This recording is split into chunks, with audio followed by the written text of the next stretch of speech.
Uno de los ejes fuertes que atraviesa a estas autoras que estamos analizando en estos días tiene que ver con la meritocracia, que es un concepto que ustedes seguramente han escuchado, ya conocen, han leído, y por eso queríamos comenzar la clase de hoy con vos, que ya lo conocen, pero lleva ya un año y moneditas de haber generado una movida importante respecto a la meritocracia con este tema de patada de canguro. Así que les pediríamos especialmente que prestemos atención, que atendamos especialmente a las imágenes y a su letra, como para poder ponernos en tema juntas hoy, con Alma incluida, cumpleañera. Suspende un cachito la grabación. Esta canción, otra que usamos que no era la de Cosquín Rock, pero que va traduciendo en imágenes esto que la canción quiere ofrecer, que es el sobre qué derechos estamos organizando este sentido y de qué modo pensar para que ese reinado y ese rey que porta esa ley pueda discutirse en términos de sacar fuera todo lo que gesta ese malestar, ese dolor, esa mierda, como dice él, y que a nosotras nos viene bien para poder pensar qué cuestiones están poniéndonos en complicación o qué dimensiones estamos pudiendo ayudar a pensar desde la materia con la que vamos a compartir estamos compartiendo este cuatrimestre.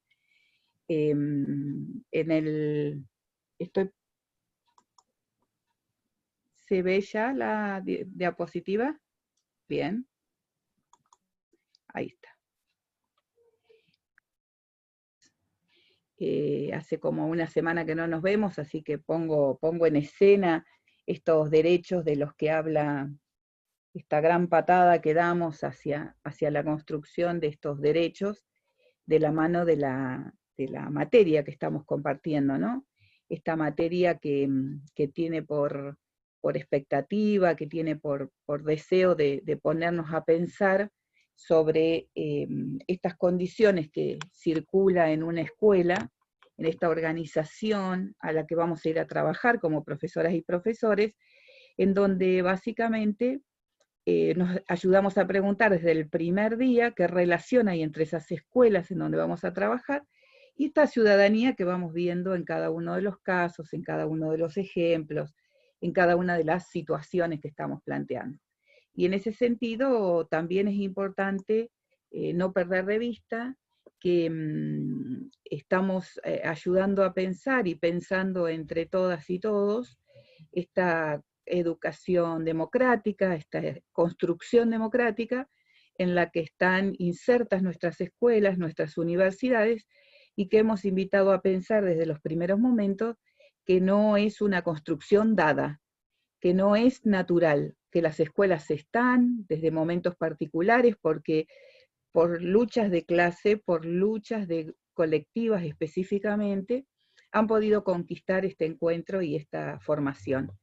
Entonces, desde lo que venimos transitando de la materia, les hemos invitado a pensar que esa educación democrática que queremos construir y sostener necesita un currículum democrático que claramente ponga en sentido una justicia curricular. Y desde ese lugar hemos ido pidiendo ayuda a distintas perspectivas, distintos puntos de vista, e hemos intentado transversalizar esas miradas desde distintas situaciones. Desde el análisis de casos, sin ir más lejos, que recorrimos, si ustedes recuerdan, situaciones que hoy podemos traer también a nuestro diálogo. La vida de Ramona, por ejemplo, en un contexto de pandemia, en donde sus condiciones de vida se reducen al punto de producirle la muerte. La situación de la exclusión que se vive en grupos de disidencia, el mismo alquiler de vientres, desde donde miramos la concepción sobre la mujer, sobre esa capacidad de consolidar el alquiler de vientres como un modo portar a resolver las necesidades de otras personas, un objeto material que puede llevar por sí a ese desarrollo y ese crecimiento. Es decir, que desde los primeros casos que analizamos, después les propusimos pensar de la ayuda de Michael Apple, de Connell, de Duvet. Estamos ayudando a preguntarnos ¿qué relación hay entre esas condiciones de vida en las que estamos inmersas, esas condiciones de vida en las sociedades en donde estamos transitando nuestra subjetividad, y los modos en que se administra en esa situación condiciones de justicia social. Y un modo de pensar, de poder contribuir, de poder ayudar, de poder construir, construir esa justicia social tiene que ver con la justicia curricular con la que nos estamos ayudando a pensar. Para esto transitamos de la mano de Michael Apple algunas de las características de ese currículum democrático, poniendo especialísimo cuidado en entenderlo como un proyecto político y en entender básicamente las funciones que como docentes tenemos, las responsabilidades que como docentes tenemos en ese sentido. A la par de ayudarnos con Michael Apple, nos preguntamos también en esa construcción de escuela democrática, nos preguntamos también junto con Connell, específicamente, con los argumentos que ella nos ofrece pensar respecto a cómo se construye esa justicia curricular. En este caso nos ayudamos y le propusimos, invitamos a nuestra clase a Andrea Pichilev, y les propusimos en ese momento entonces, para entender la existencia de esta justicia curricular, les invitamos a pensar de la mano de Andrea Pichilev qué pasaba con la construcción de esa justicia curricular, y especialmente, si ustedes recuerdan, lo que nos ayuda a pensar esta formación tenía que ver con lo que indicamos como intereses de los menos favorecidos, ¿recuerdan? Participación y escolarización común, y construcción histórica de la igualdad.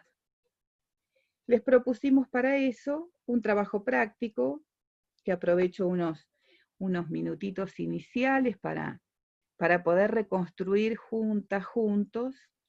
Ese trabajo práctico les proponía, se ubican, ¿verdad? Por un lado, identificar los intereses, identificar los argumentos con que la autora menciona los tres principios que define con mayor fuerza. Aquí, en este momento del trabajo práctico, los grupos tenían que identificar estos tres enunciados. ¿Alguien lo tiene a mano que lo quiera compartir en este momento? Como para poder argumentar.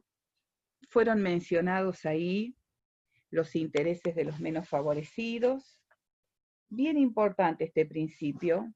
Pudo ser identificado en la mayoría de los trabajos prácticos, pero me gustaría especialmente poner en foco una cuestión que necesitamos fortalecer en esa mirada. Si ustedes recuerdan, hablábamos de los intereses de los menos favorecidos, cuando hablábamos de que las personas vulneradas eran las que tomaban la palabra para organizar esa currícula. Por lo tanto, los temas económicos deben verse desde la situación de los pobres. Es importante que no perdamos de vista este desde. Las temáticas en relación al género vistas desde mujeres y disidencias.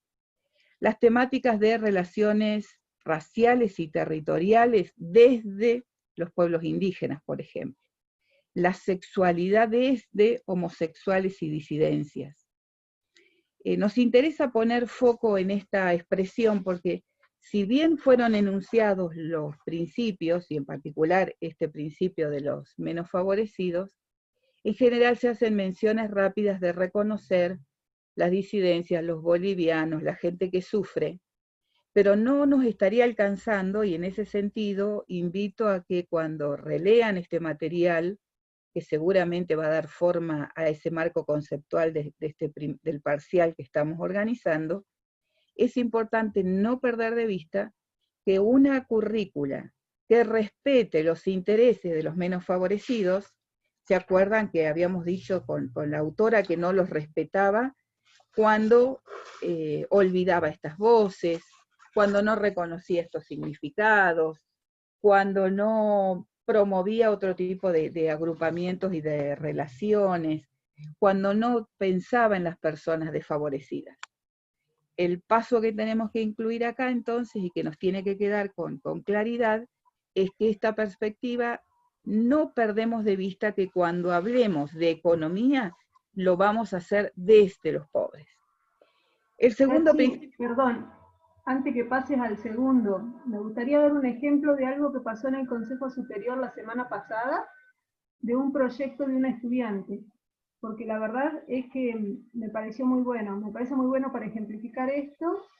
Una estudiante de una agrupación presentó un proyecto con relación a la distribución de elementos para la menstruación por parte de la universidad, es decir, que existiera un dispenser en principio con toallitas, tampones, bueno.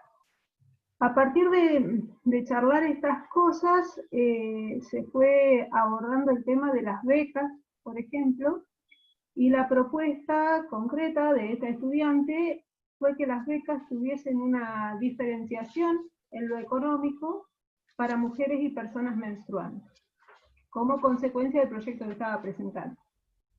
¿Por qué me parece bueno traerlo a colación como ejemplo de esto? Porque a veces cuando se piensa o se habla desde becas, desde algún otro tipo de cuestiones así, y no se hacen diferenciaciones por género, es un modo de no estar pensando desde el lugar de las y los menos favorecidos, ¿no? Entonces, vamos a ver si termina de cuajar la idea, pero las becas para estudiantes tendrían una diferenciación en ese sentido, como una cuota anual más, o bueno, se está buscando el modo, pero me pareció un ejemplo bien concreto, pensado por una compañera de ustedes, en relación con poder pensar políticas desde el lugar de las les menos favorecidas. Buenísimo. Claro que sí, porque eso es un ejemplo que nos ayuda a pensar estas situaciones, ¿no? Y a tomar decisiones, porque esto es lo que estamos pensando, cómo tomar decisiones a favor, respetando estos principios de los que estábamos hablando. Entonces, este ejemplo nos ayuda a ver cómo en algo que tiene que ver con becas, que podría tener que ver con a lo mejor condiciones de organización de la vida de las personas, claramente esa diferencia se instituye desde el reconocimiento de la diferencia. Otro ejemplo concreto de estos días podría ser el pedido del colectivo trans con respecto a las casas del IPAP. También podría llegar a ser. Es decir, por ahí... ¿Las casas de qué? Perdón, que no escuché. Del IPAP, del Instituto Provincial de la Vivienda. Sí, sí, sí. Digo porque por allí es bastante habitual el tema, sobre todo en cuestiones que tienen que ver con género, que en lo discursivo abunda. Estamos de acuerdo. ¿No? Y creo que Raymond Connell en eso está pensando cuando decimos pensar políticas públicas, pensar el currículum, pensar en cuestiones concretas. Por ahí nos cuesta un poco más ver esas cuestiones concretas y tampoco es casual que nos cueste más verlas, es que muchas veces todo esto existe en el plano discursivo. Entonces, está bueno que nosotras, nosotres, y sobre todo estudiantes, interpelemos fuertemente este tipo de discursos, por ejemplo, cuando tienen que ver con cuestiones en la universidad. estamos todos de acuerdo con esta cuestión de tener una universidad con perspectiva de género. Bueno, ¿en qué cosas se puede ver concretamente? Por eso me parecía el ejemplo de esta compañera bien concreto. Está bueno. Y además estamos dando ejemplos sobre la línea de lo que Apple denomina la estructura de participación, ¿no? Estamos pensando justamente en lo que es distribución de poder.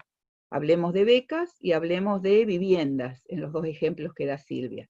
Y podríamos dar un pasito más, hablemos de contenidos. ¿Por qué en nuestras disciplinas no estamos mirando desde este lugar?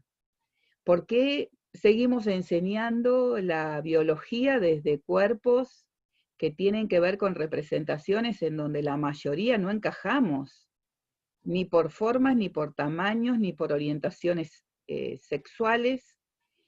¿Cómo hacemos para que nuestras currículas tomen esta dimensión en el doble sentido, ¿no? En lo que nos ayudó a pensar Apple, estructura y currícula, y desde donde nos está ayudando a pensar en este momento Connell respecto a los intereses de los menos favorecidos.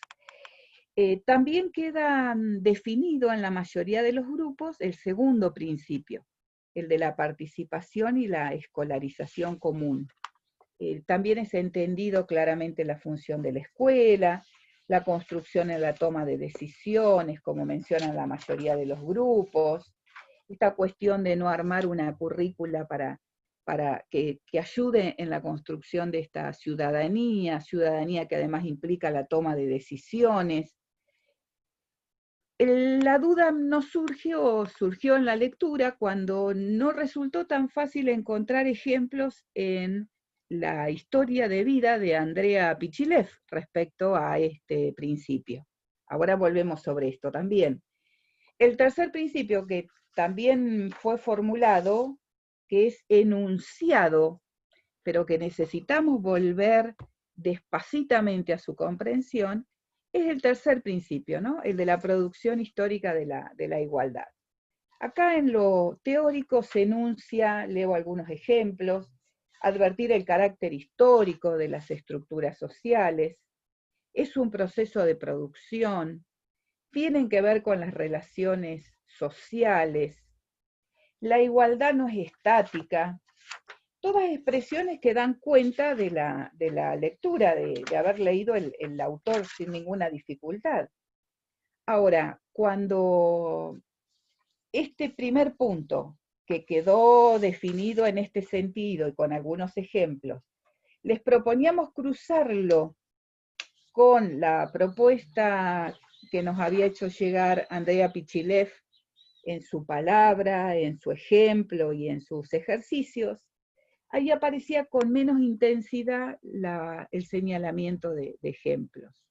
Entonces, nos gustaba traer, si les parecía, al relato, por qué Andrea piensa, qué características nos ayuda a pensar, qué grupo social, de qué sector, de qué vulnerabilidad está hablando Andrea Pichilev cuando se presenta como presentó ella con nosotras, ¿no? Mostrando sus historias de vida, lo que les estaba pasando, esa reivindicación ancestral que hace de su comunidad mapuche, la recuperación de su lengua, y muestra claramente, y ahí están los intereses de los menos favorecidos, muestra claramente las opresiones que atraviesan las mujeres de su comunidad. Por eso defiende las luchas por la recuperación del territorio.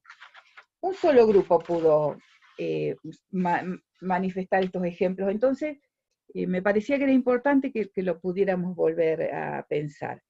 La escolarización común la ven identificada en este proceso de la educación intercultural bilingüe, la posibilidad de enseñar mapuche en algunas localidades y en particular en su provincia con más fuerza que en otras. Por ejemplo, decíamos que en la provincia de La Pampa eso no transitaba con esa energía.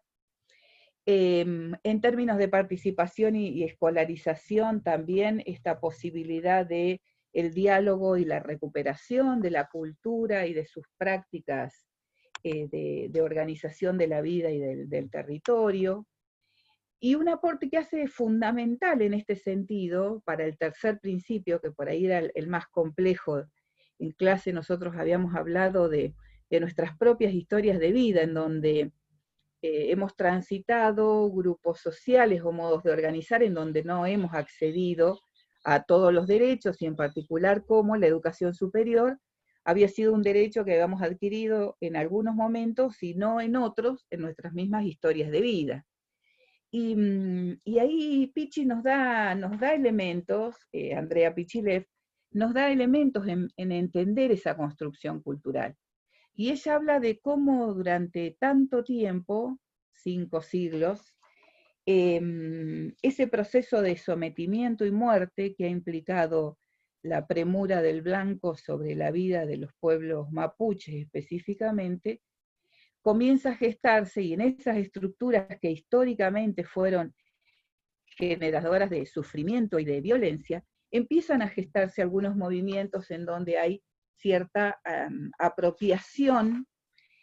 Particularmente ella lo denomina como avances constitucionales o legales, y en ese sentido, si se acuerdan, ella cuenta cómo la OIT los incorpora dentro de lo que implica el modo y la organización del trabajo, pero por sobre todas las cosas, cómo a partir de la década del 80 la legislación las incluye en la existencia de estos pueblos previos a la Constitución Nacional, lo que implica un reconocimiento muy importante, aunque el genocidio, recuerden que estamos hablando de una estructura social que reproduce desigualdades, el genocidio es lo que permitió que las tierras patagónicas se incorporaran a la Argentina, y en eso no hay todavía reconocimiento. Es decir, que se avanza en algunos sentidos, se los reconoce como pueblos preexistentes, pero, y ahí es donde juega la producción histórica de la desigualdad, el Estado aún no ha reconocido ese genocidio. Entonces, corre riesgos, por ejemplo, de hacer desaparecer la educación intercultural bilingüe si ellos no la pelean, se mantienen los desalojos en las zonas rurales, se mantienen esos márgenes fuertes en donde deben migrar los pobladores rurales a otras ciudades porque no tienen trabajo, y esas tierras siguen estando en manos de terratenientes extranjeros, con anuencia de terratenientes locales. Entonces, me parece que es interesante que en este relato puesto en un eje histórico de cómo en el mismo espacio se genera la reproducción, los terratenientes siguen teniendo la tierra, pero se genera la resistencia, las poblaciones se agrupan, se enfrentan, especialmente las mujeres. Menciona particularmente casos, mujeres, recuerdan, primer principio, voces desoídas, por mujeres, por mapuches, por sufrientes. Sin embargo, muestra ejemplos de mujeres, las hortaliceras, si se acuerdan, que pueden enfrentar el modo de organizar las tierras, este ejemplo lo da de Chile, mujeres que pelean contra centrales hidroeléctricas, contra organización del territorio, contra las minas que se siguen abriendo. Todo esto implica que en ese proceso, donde sigue la reproducción claramente, aparecen estas señales de resistencia. La reproducción avanza ¿dónde? En que todavía se sigue manteniendo las tareas del cuidado familiar, muy, muy forzada la situación a la proletarización, a las migraciones. Básicamente las mujeres, sus propias compañeras de comunidad, sufriendo los mismos procesos patriarcales y coloniales que describimos en las comunidades blancas y que las comunidades ejercen sobre ellas mismas. los modos del patriarcado, los mandatos religiosos tan complejos, los abusos intrafamiliares. Pero lo que queda bien en evidencia en su relato, y que por eso me parece que es bien interesante, es cómo ella puede mostrar en su historia, y un poco ese era el ejercicio a pensar en este trabajo práctico, ella puede mostrar en esa historia que quedan pendientes, claramente, y ese es el proceso por el cual les proponemos pensar la currícula como proyecto político. Esa reproducción que la escuela ha sido responsable durante mucho tiempo, porque si ustedes recuerdan la historia que nos enseñaron, las construcciones que tenemos cercanas, los descubrimientos que se produjeron, los niveles de justificación siempre han sido muy altos en contra de estos pueblos vulnerados, pero no hace 500 años, el año pasado, el anteaño, cuando personas que claramente tomaban sobre el poder, sobre los espacios de los pueblos mapuches, abusando de sus espacios y tomando no solamente sus territorios y sus recursos, sino la vida de las personas. De hecho, ella denuncia la muerte de un par de sus compañeras en estas luchas. Que deja pendiente la perspectiva intercultural, el trabajo en la modalidad rural de la escuela, todos espacios en donde ese currículum como proyecto político nos ayuda a pensar. Y este mismo trabajo práctico tenía una última pregunta o un último eje en donde pedíamos que nos contaran ejemplos de contemporáneos respecto a situaciones similares en donde se violentaban estos principios, las voces que no se tenían en cuenta en la propia escolaridad. Allí aparecieron, no sé si alguien quiere contar algunos, si yo no charlo sola. ¿Alguien tiene a mano ese trabajo práctico? El número 4, que quiera compartir. Ejemplos que vieron, a ver, pensemos. Lo tienen escrito ahí nomás. Ejemplos que vieron en su propia escolaridad, en su propia biografía, respecto a si se cumplían los intereses de los menos favorecidos.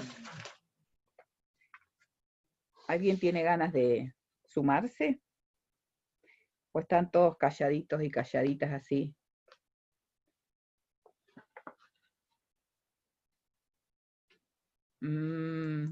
Bueno.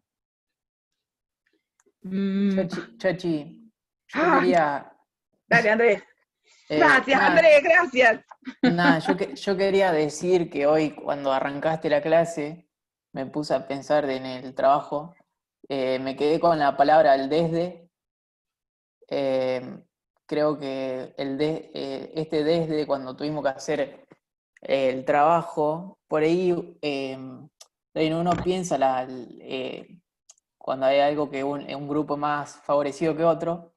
En este trabajo, por ejemplo, cuando a mí me tocó con 4 chicas, en las cuales uno también, ponele que uno reconoce un problema, pero a las chicas le pueden dar palabras.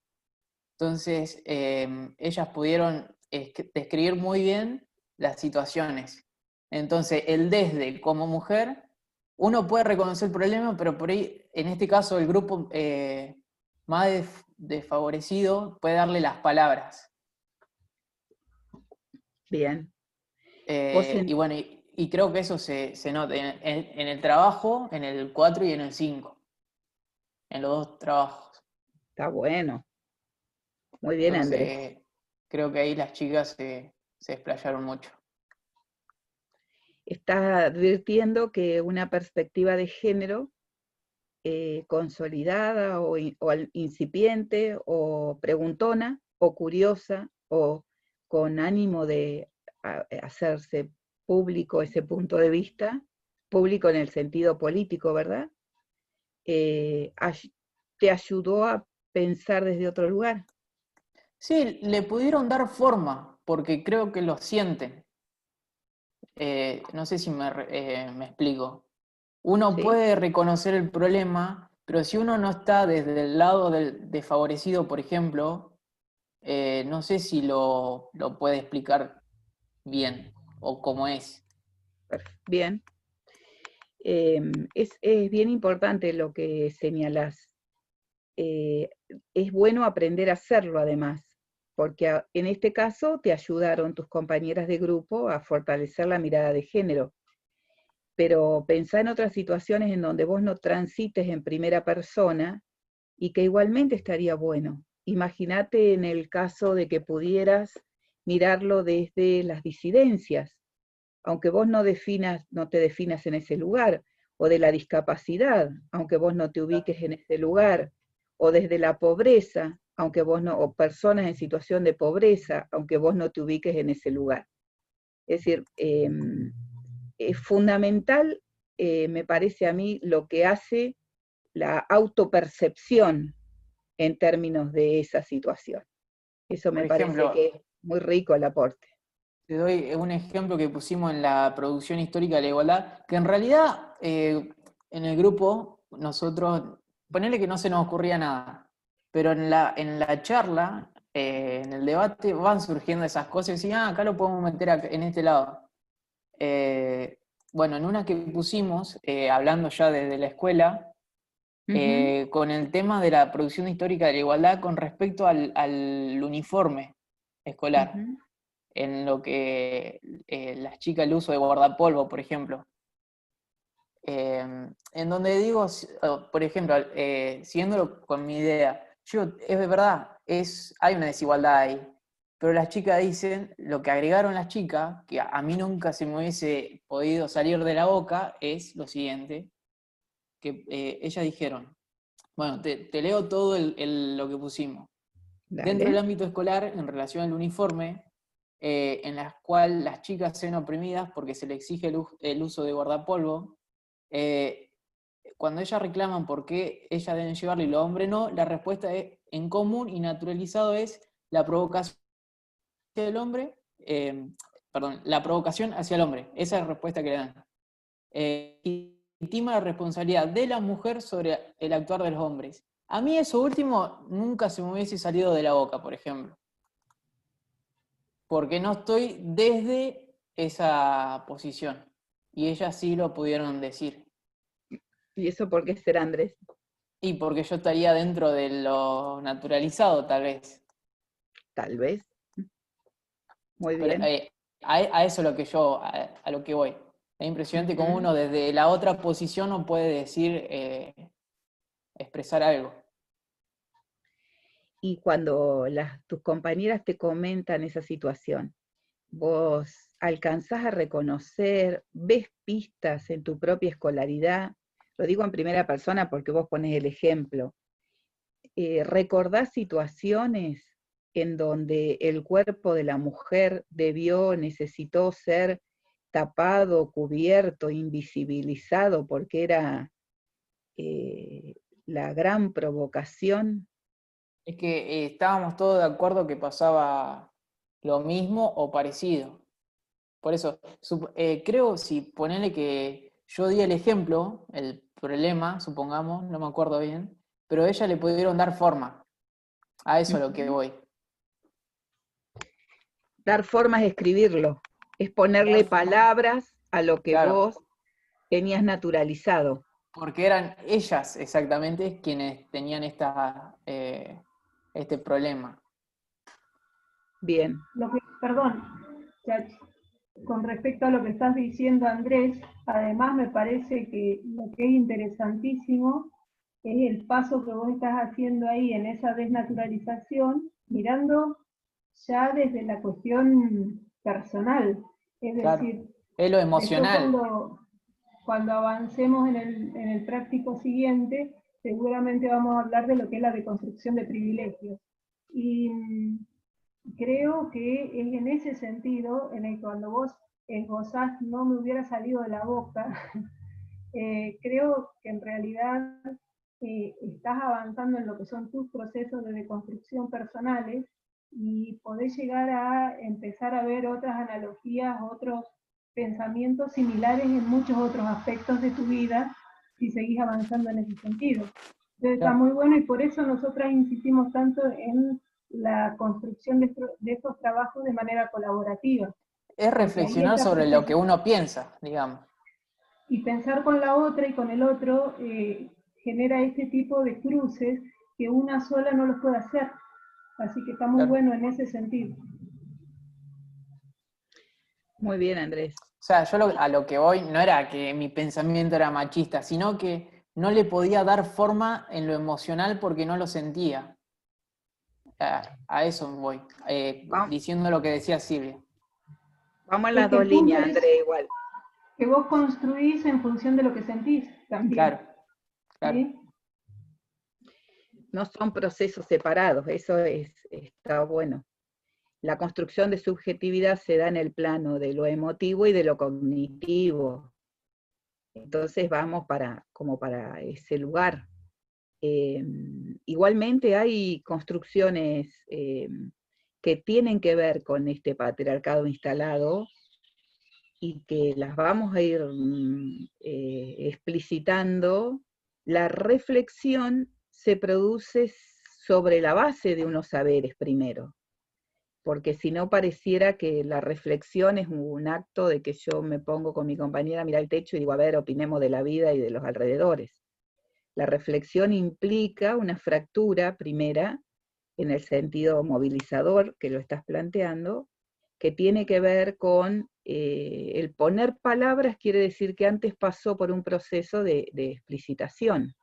Y en algún lugar vos estás diciendo o estás pudiendo ejemplificar, o nosotras estamos pudiendo ejemplificar desde tu relato, en que hay una construcción naturalizada que ha puesto en este lugar del guardapolvo y que tiene, por lo menos desde el último siglo de discusión respecto al sentido de si se usa o no, por eso lo de uniforme y su sentido sociológico y político, y que finalmente estamos descentrando un argumento más, que es el control sobre el cuerpo de las personas. Control que con mucho entusiasmo y con mucha lucidez habíamos advertido con Foucault, por si alguien lo leyó, lo escuchó mencionar, por mencionar algunos de los sociólogos que nos ayudaron a pensar esta cuestión. Desnuda algo más. Mirá cuántas cosas sacamos a relucir a partir de tu ejemplo. Los Era para romper el hielo nomás. Menos mal, dice, menos mal que era para romper el cubito. Los resabios del patriarcado, fuerte. La naturalización de los procesos de construcción, de poner en palabras lo que podemos percibir o no. Y la importancia de reunirnos con más personas para fracturar esa sensación, para fracturar ese sentido. Porque solos y solas no podemos. Ya vamos a ir avanzando con la idea de la construcción hegemónica, y esa construcción funciona porque estamos convencidas, vamos a ponerle comillas por hoy, de modos de pensar, de sentir, de actuar, el hábitus burdiano, de sentir, de pensar y de actuar. Mirá las tres cosas que va a organizar esa percepción de la que estás hablando, y que es importante no perder de vista. Buenísimo, Andrés, con el ejemplo. Muchos ejemplos se presentaron en relación también a esta dominancia de la escuela, a esto de perder de vista a personas que habitualmente no tenemos registro, al día a los festejos específicos de tal o cual situación, como ejemplos de intereses de los menos favorecidos representados en la vida escolar por la que transitamos. En ese sentido, identificar los criterios de la justicia curricular y de la justicia social que nos ayuda a pensar con él, para nosotras es fundamentalísimo, porque a partir de ella, de esta explicación, nosotras podemos dar un pasito más. El pasito nos lo ayuda a dar François Duvet.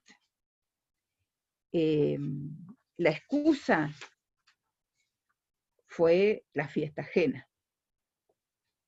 Un relato movilizador, por lo que dicen al menos buena parte de los trabajos prácticos.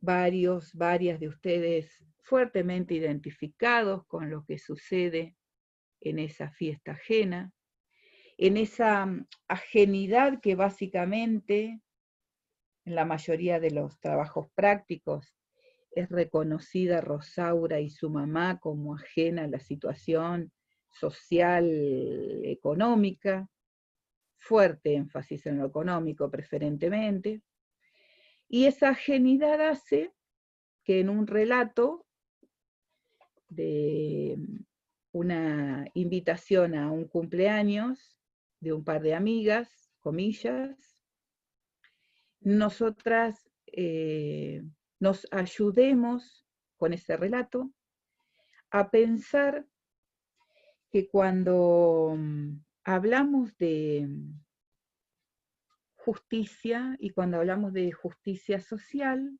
básicamente, nos apoyamos en este gran enunciado, ¿no?, que dice Dubet: las personas nacemos libres e iguales.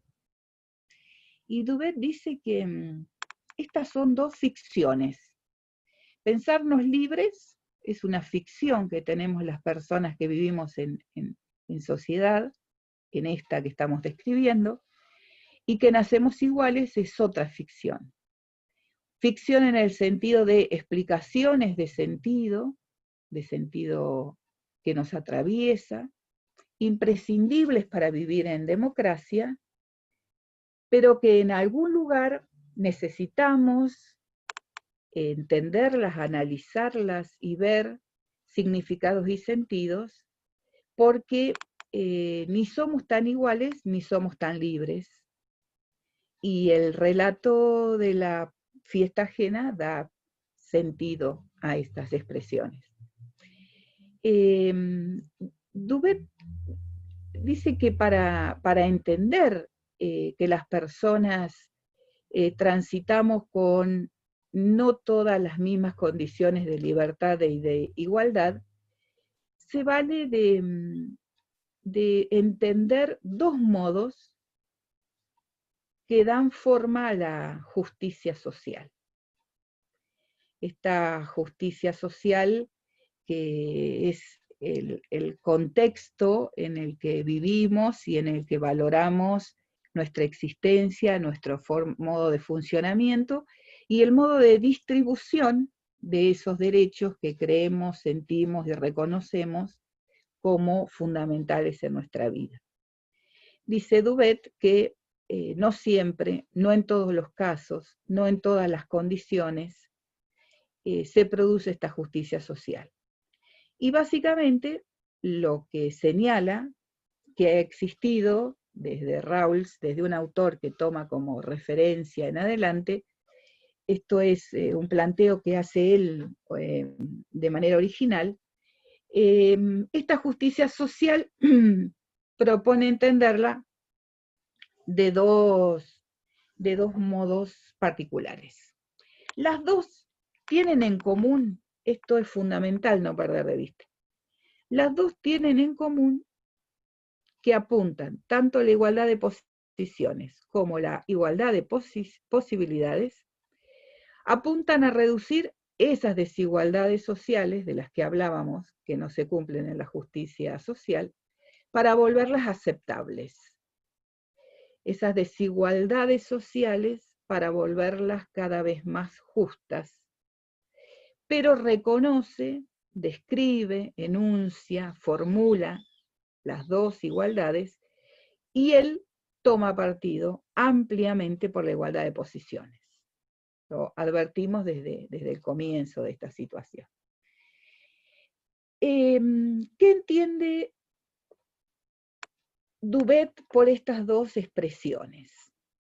Que es importante no poder conceptualizarlas bien desde el principio para poder entender que las personas en algunos casos vivimos situaciones en donde la igualdad de oportunidades es la que predomina, es la que más prensa tiene, es la que usamos con más frecuencia y escuchamos en los medios de comunicación, es en las que se hace referencia en las políticas públicas, es la que se menciona cuando se asegura que se buscan mejorar las condiciones de las personas. Esta igualdad de oportunidades implica que todas las personas, por vivir en determinadas condiciones, somos merecedoras de determinados principios, privilegios, derechos.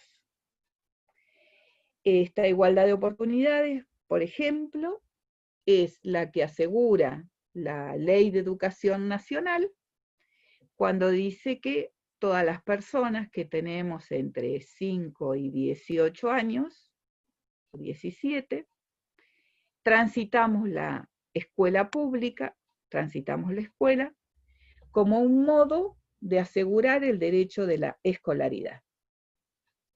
Lo que esta igualdad de oportunidades no menciona, o esta caracterización no deja indicado, es que no todas las personas llegamos a los 5 años con iguales condiciones de vida, de salud, de desarrollo, de alimentación, de nutrición, de juegos, de desarrollo intelectual, de desarrollo cognitivo, de desarrollo comprensivo. Es decir, la igualdad de oportunidades pareciera decir que todas las personas tenemos la posibilidad de alcanzar una misma posición en el libre juego de preocuparnos y ver cómo nos va y competir y asegurarnos esa posición. La igualdad de posiciones, en el sentido contrario, no propone que cada persona quede librada a lograr ese objetivo, como en el caso de la igualdad de oportunidades, por mérito, sino que, igualdad de posiciones, propone que podamos reducir las distancias entre las distintas posiciones sociales. Es decir, que aquellas personas que tienen mejores ingresos, mejores condiciones de vida, mejor acceso a servicios, mayor seguridad, no sea atributo solo de los que tengan dinero, lo que comúnmente llamamos los ricos, o de las posiciones sociales mejor acomodadas. Lo que busca la igualdad de posiciones es que esas conquistas, esos desarrollos que han hecho las mejores posiciones, sea una conquista y una condición de la que participemos todas las personas que participamos en esa estructura social. Por lo tanto, lo que busca es que entre los ricos muy ricos, los pobres muy pobres, no haya diferencias o se reduzcan las diferencias de manera tal que las condiciones de vida de unos y de otros estén cada vez más cercanas, haya menos diferencia, la brecha sea más reducida. Por eso, dice Duvet, la movilidad social, aquello que hacía que el papá tenga que trabajar más para que se construyan mejores posiciones, esto que de padres analfabetos sus hijos podían asegurar la escolaridad primaria y luego la escolaridad secundaria, es una característica de la igualdad de oportunidades, pero no de la igualdad de posiciones, porque esta perspectiva buscaría entonces que las personas que participamos en esa estructura social, las diferencias entre unas y otras estén lo más cercanas posibles. No haya tantas diferencias entre los que tienen de los que no tienen. Avanzo un poco más. Se trata menos de prometer, este es textual de Duvet, a los hijos de obreros que tendrán las mismas oportunidades de ser ejecutivos que los propios hijos de ejecutivos, que de reducir la brecha de las condiciones de vida y de trabajo entre obreros y ejecutivos. Es decir, la igualdad de posiciones se va a concentrar en reducir la brecha entre obreros y ejecutivos. Si estuviéramos hablando de marxismo, hablaríamos de proletariado y de burguesía. No estaríamos hablando de ricos, pobres, clase alta, clase media, clase baja. Vuelvo atrás entonces. El autor está planteando que existen dos posibilidades en su perspectiva, dos grandes concepciones de la justicia social. Una depende exclusivamente de un derecho que ofrece a todas las personas, pero esas personas la alcanzan solo si lo hacen en términos de mejora, en términos de lucimiento personal, en términos de merecimiento, en términos de mérito. Por eso ahora vamos a ver esto de la meritocracia. Esta igualdad de oportunidades es muy interesante, dice Dubet, muy interesante, pero no es comunitaria, no es compartida. Pone específicamente el ejemplo de Maradona. Maradona, los Maradonas, 100 Maradonas, 500 Maradonas, 150, 1000 Maradonas, mejoran la situación de esos 100, esos 50, esos 500, esas 500 personas. Pero no mejoran la posición de todo el grupo social, como sería el grupo social del que pertenecería Maradona, por seguir en este ejemplo. La igualdad de oportunidades es un recorrido personal, individual, en función al mérito, y la igualdad de posiciones tiene que ver con mejorar las condiciones de los grupos sociales en los que estamos. La igualdad de posiciones, entonces, nos ubica en determinado lugar y busca la reducción de esas dificultades y esas diferencias que tenemos al interior de los ingresos y de las condiciones de vida, y la igualdad de oportunidades nos ayuda a pensar no tanto en cómo se reducen esa inequidad, no tanto en cómo se trabaja en contra de esa discriminación, sino que confiados en que partimos del mismo lugar, iguales en el punto de partida, dice el autor, se crea este ideal de que accedemos a posiciones sociales mejores, con mayores ingresos, con mejores condiciones de vida. Y es real solo para estas personas que por mérito propio llegan. La pregunta entonces, la igualdad de oportunidades busca que se reduzcan esas diferencias.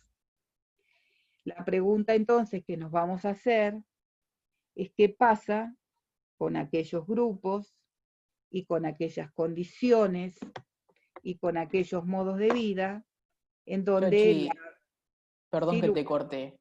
dale. ¿Se puede poner un ejemplo en cuanto, en el trabajo 5, Sí, vamos. yo hablé en una de las preguntas en relación a quién llega a la bandera en una escuela? ¿Quién lleva la ¿Quiénes bandera? llegan, Se me cortó. quiénes ¿Quiénes? llegan a la bandera, al abanderado? Bien. Se ¿Y quiénes llegan? podría, no, a lo que hoy se podría plantear con esta teoría. Se podría leer desde la igualdad de oportunidades, claramente, porque es la persona que más se Es así, esfuerza, tranquilamente, porque es la persona exactamente. que más se esfuerza y que mejor recorrido hace. Digamos, el caso de Rosaura, que conquista y es de las mejores alumnas de su escuela. ¿verdad? O de su grado. Yo creo que, este es mi punto de vista, debe ser lo más meritocrático que debe existir en la escuela.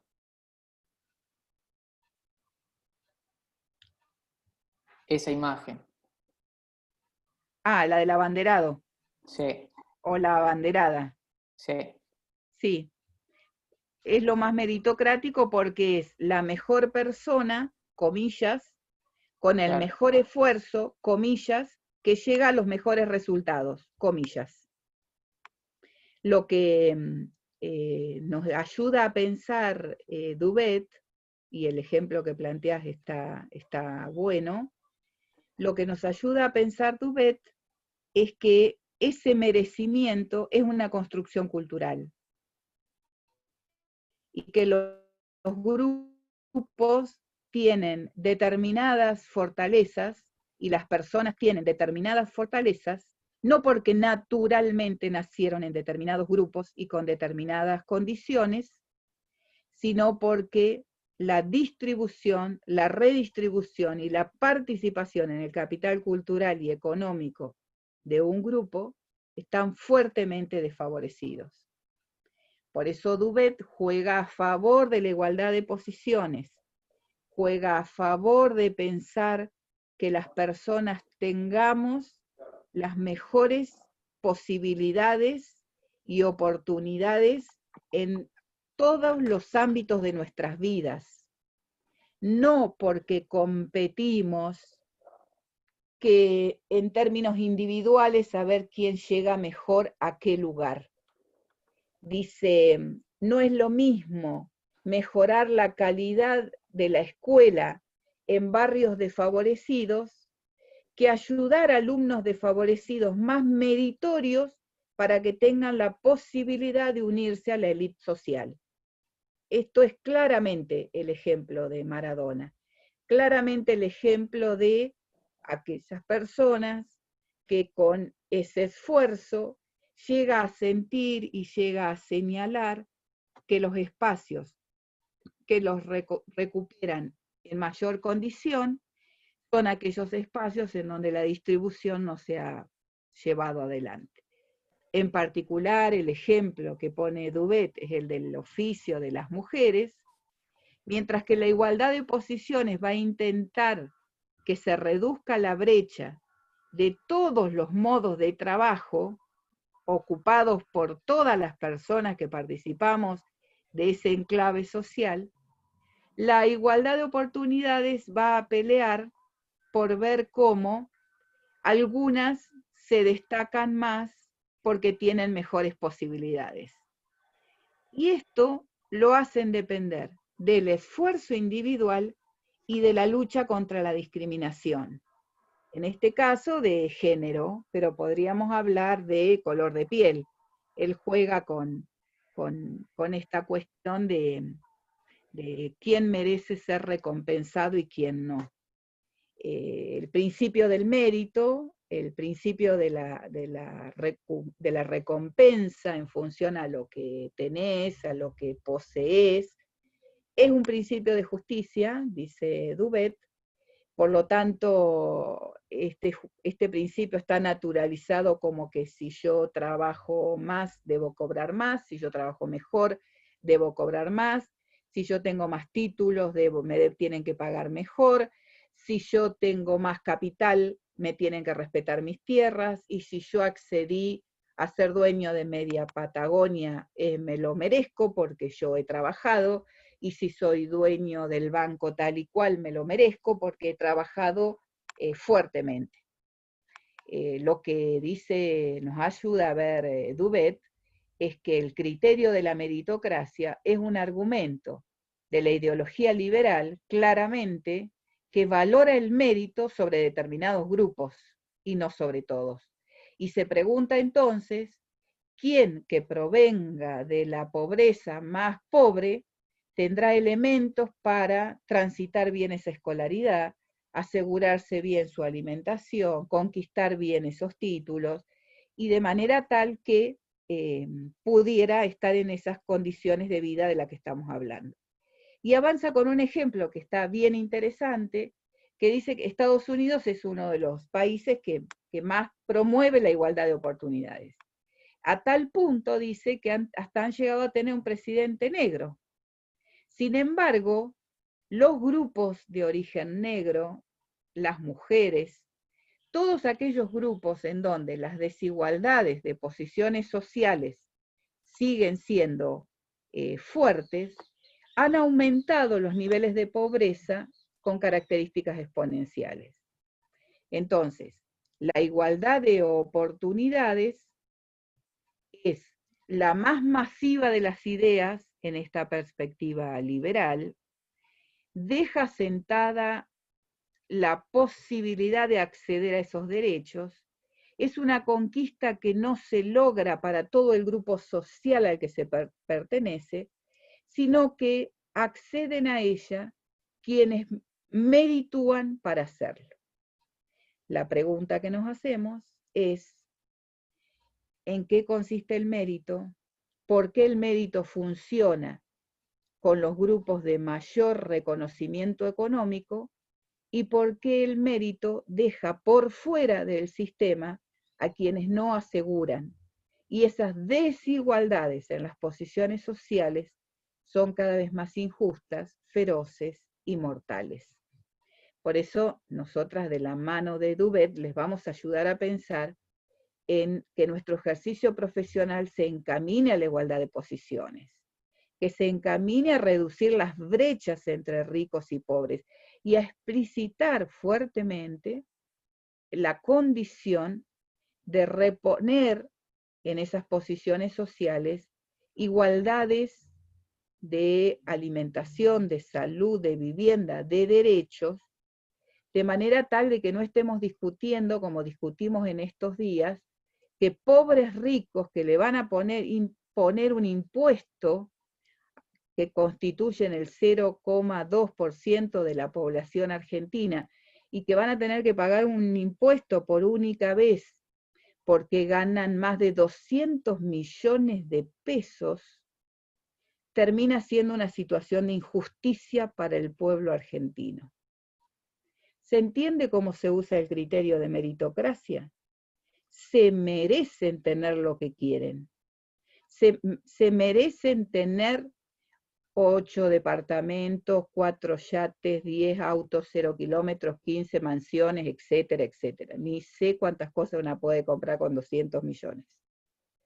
El argumento de algunos diputados específicamente es que este impuesto va en desmedro de la situación de las y los argentinos, porque nos pone en un contexto de vulnerabilidad. Ellos y ellas, refiriéndose al grupo que tiene esta capacidad económica, son grupos que merecen tener lo que quieren. Se merecen tener lo que tienen en función al trabajo que han llevado adelante y los capitales que han consolidado. Nos gustaría contraponer a esta perspectiva fuertemente otra concepción de análisis de la desigualdad de las posiciones sociales, y por eso teníamos para compartir, dejo de compartir acá, Norma, teníamos Dale. para compartir un relato breve de Mayra Arena, una joven bahiense que ayuda a pensar en qué consiste esta meritocracia cuando la distribución del capital económico y cultural tiene otras características.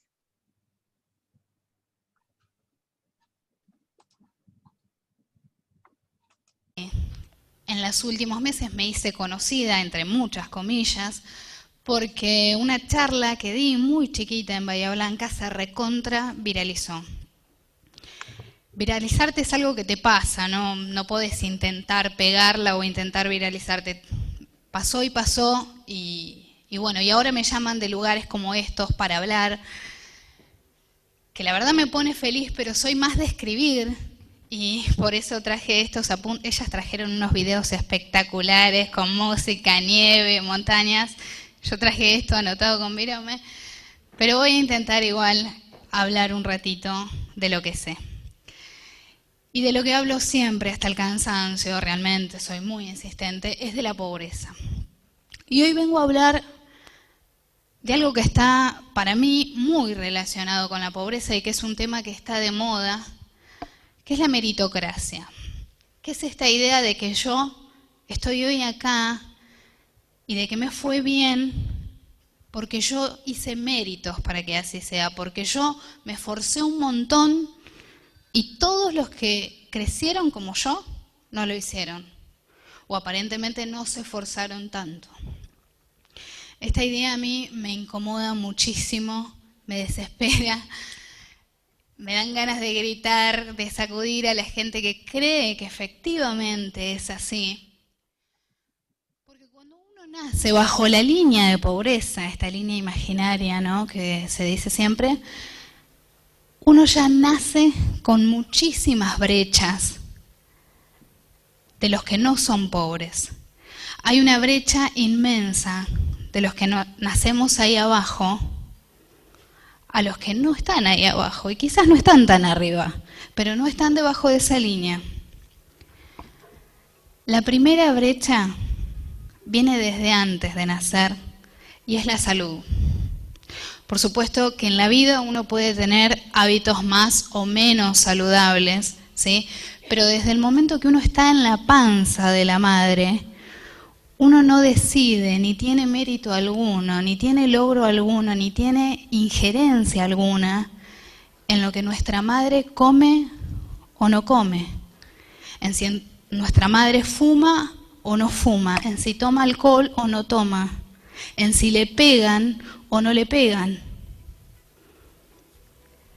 Todo eso que vive nuestra mamá mientras nos tiene en la panza determina nuestra salud, determina una parte de nuestra salud, que después nos va a condicionar, ¿sí?, a la hora de crecer, a la hora de desarrollarnos física y cognitivamente. Y la brecha de la salud que hay entre los pobres y los no pobres se sigue acentuando con los años y en la medida que crecemos, porque los pobres no vamos al médico por lo general y porque no tenemos hábitos saludables. Y porque cuando ya vamos al médico es cuando vamos directamente porque no damos más. Y eso no es sinónimo de salud, ¿sí? Y hay otra brecha. Hoy voy a hablar de las 7 brechas, que esto es una creación mía, yo las catalogué como las 7 brechas. La primera es esta que les digo de la salud, y la segunda es la de la nutrición.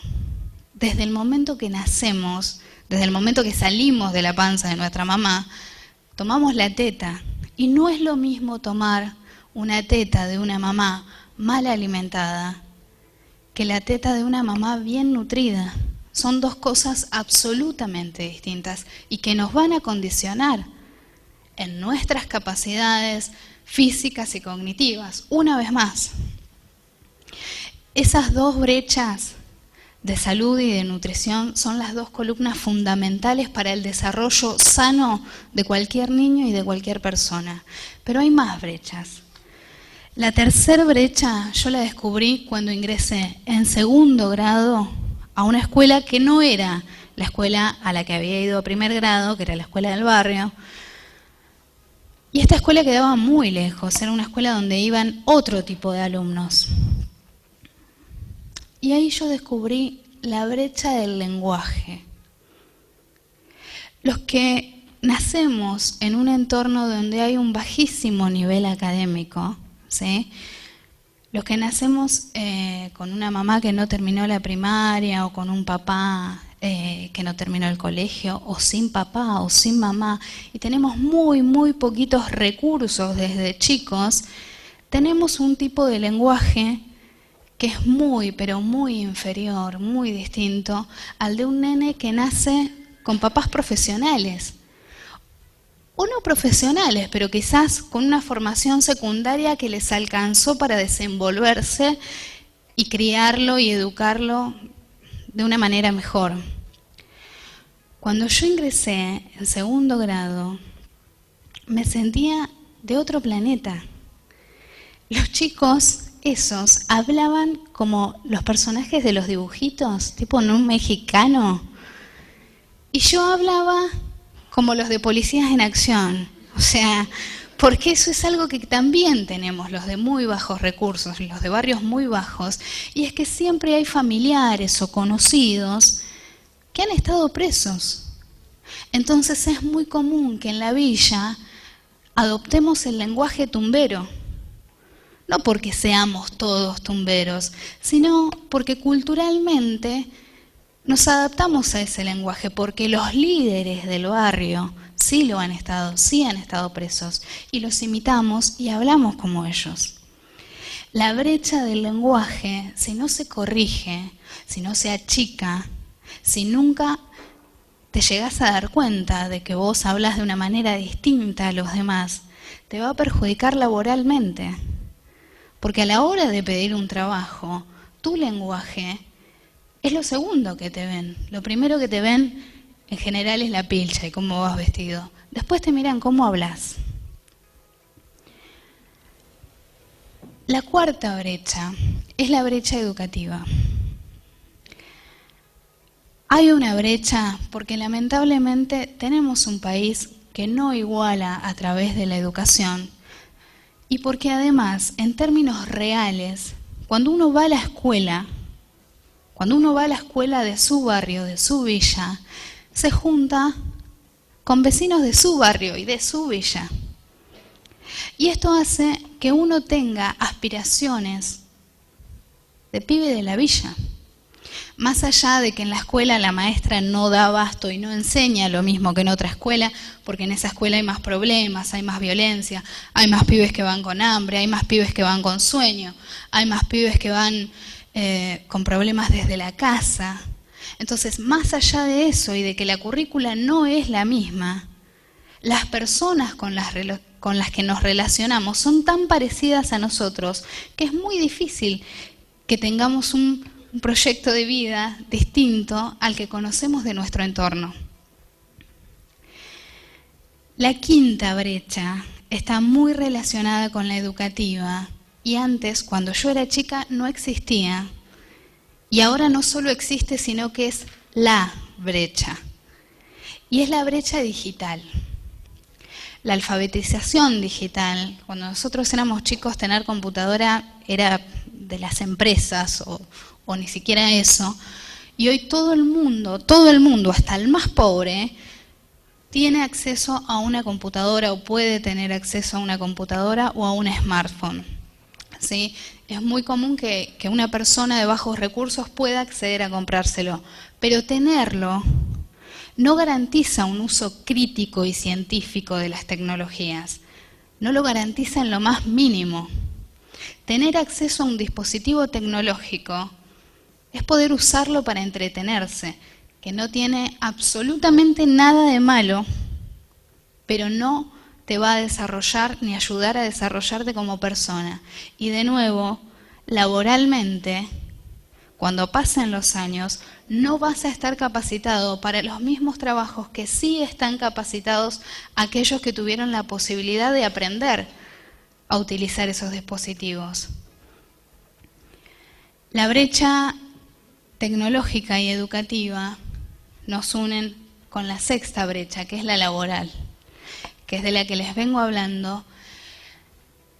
Y lo que constituye la brecha laboral es el hecho de que aquellos que no pudimos estudiar o de que tuvimos una base tan bajita y que es muy difícil que logremos terminar nuestros estudios porque no lo proyectamos, porque no tenemos un modelo a seguir, porque cuesta, porque se falta el colegio. El día que podemos trabajar, solamente tenemos acceso a los trabajos físicos. Los trabajos físicos son aquellos trabajos donde uno deja el cuerpo, donde uno deja la espalda.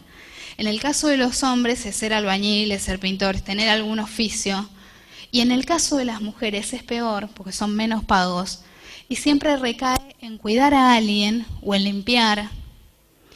Y ese tipo de trabajos no solo son sacrificados y en 20 años tu cuerpo ya no va a dar más, sino que además son trabajos que nunca van a significar progreso económico.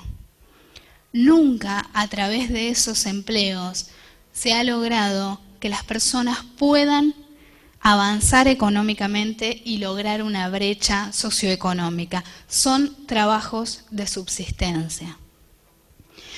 Y por último, la séptima brecha. Es una brecha que está en todas las clases sociales, pero en la más baja se recrudece tremendamente. Es la brecha de género. La diferencia entre los trabajos masculinizados y los feminizados es que los masculinizados son más sacrificados y son mejor pagos. Y las mujeres, aunque querramos hacerlos, no se nos permite. Están masculinizados y nos están vedados.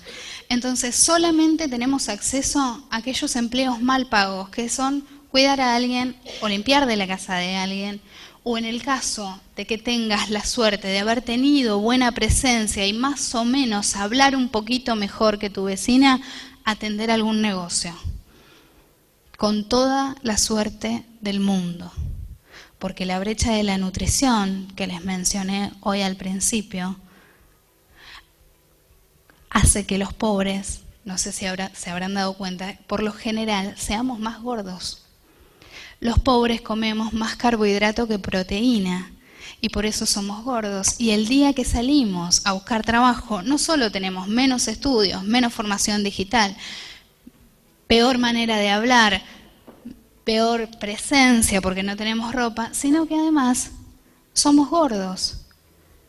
Y en nuestra sociedad es una traba para conseguir mejores empleos.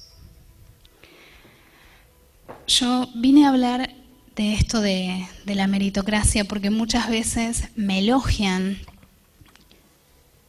mis supuestos logros, que no tengo ninguno, y al lado de estas mujeres me siento más cohibida todavía. Mi único logro es haber salido de la pobreza. Es lo único que hice. Entonces, si me elogian tanto por haberlo logrado, debe ser porque realmente es muy, pero muy difícil. En Argentina, 1 de cada 2 nenes nace pobre. Nace con todas estas brechas que les describí recién. En Argentina, 1 de cada 2 nenes deja la escuela. Y 300 nenas por año de entre 12 y 18 años tienen hijos. Se convierten en madres.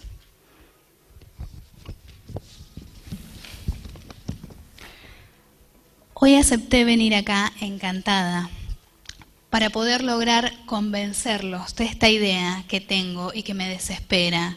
Y es que ninguno de los que salí a buscar el Morphy allá conmigo hace 20 años, ninguno está en el lugar donde se merece estar hoy, en base al sacrificio que ha hecho. Ninguno. Yo espero irme de acá contagiada de las ideas de estas brillantes mujeres, pero también espero dejarles esta idea de que todos sepamos que es una injusticia que los pibes se busquen el Morphy y después nos quejemos si cuando tienen algún laburito se lo gastan en algo que a mí no me parece bien. Y cuando todos sepamos que hacer algo por los pobres no es hacerlo por ellos mismos, sino es hacerlo por un país mejor, por un país más justo, porque vamos a tener una sociedad menos violenta, más desigual, más desarrollada, menos convulsionada. Tengo ayuda a memoria porque me emociono hablando de estas cosas. Y siempre termina mal. Pero a pesar de que me siento chiquita al lado de ustedes, porque son mujeres increíblemente brillantes, soy una privilegiada de estar acá. agarrando este micrófono.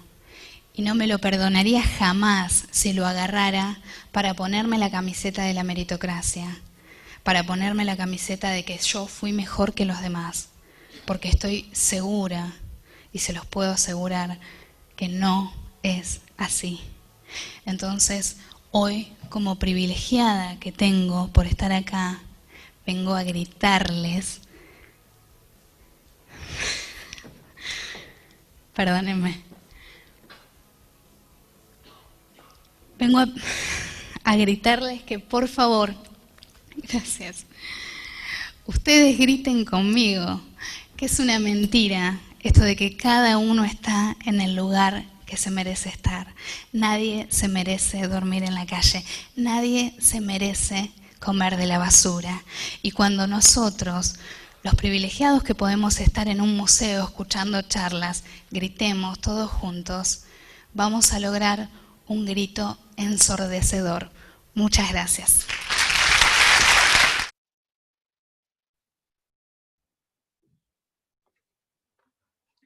¿La conocían a Mayra? ¿¿Alguien la había escuchado alguna vez? La vi en una charla TED, me parece. No sé si, no me acuerdo si es la misma charla, me parece que decía que tienen en la cabeza los pobres, pero algo así se titulaba, pero no sé si es la misma charla. No, es otra. Hay varias y está referenciada en varios lugares. Esto es del año 2018. Más o menos son de esa época, que tienen los pobres en la cabeza también. Hay algunas más contemporáneas del 2019. Hoy está en una radio, bueno, ya me acordaré. Está conduciendo un programa radial, apropiándose de estos argumentos y socializando buena parte de las experiencias. Los relatos tienen la condición de la primera persona y la habitabilidad de la diferencia y de la desigualdad social. Entonces toma, y ella misma dice en este o en otros relatos, que lo hace desde su experiencia, desde su vivencia, hasta desde su propia teorización, como son estos casos que menciona. Y se va distinguiendo en este caso, en esta ocasión, de las 3 compañeras con las que están exponiendo, por los niveles de justificación de los argumentos que maneja. Y me parece que podía aportar, hay mucha producción de ella en las redes, así que a lo mejor pueden analizarse desde estos otros relatos que sigan.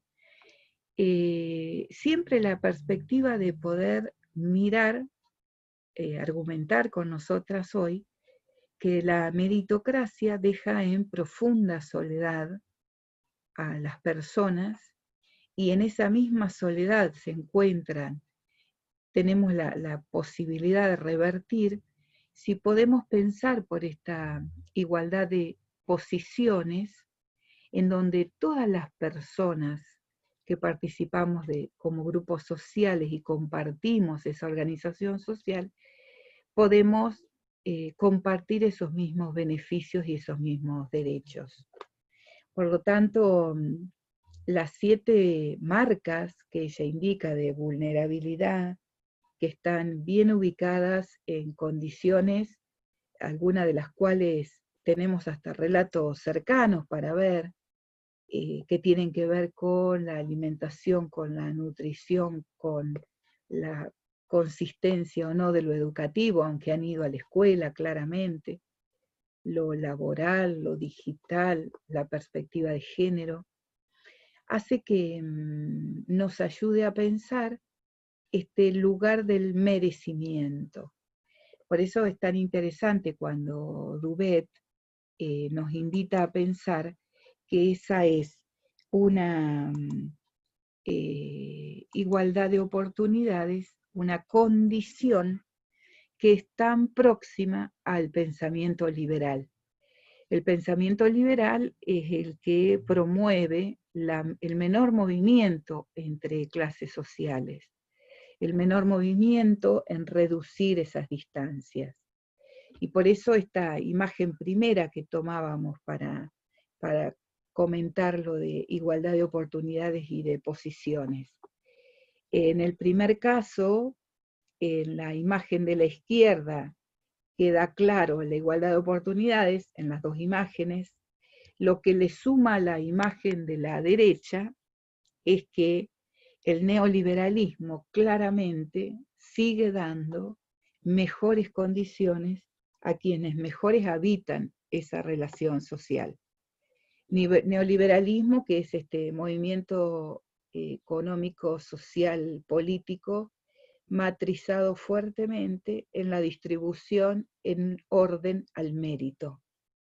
Lo que propone la justicia social, y que esta imagen recoge en el centro, es ofrecer al grupo lo que las condiciones del grupo requieren para que vivan mejor. Y en este sentido es que Dubet toma partido claramente en pensar en esta igualdad de posibilidades y nos indica en el texto que estamos compartiendo que al menos hay dos razones esenciales, aunque enuncia más, pero al menos hay dos razones esenciales para pensar en la igualdad de posiciones.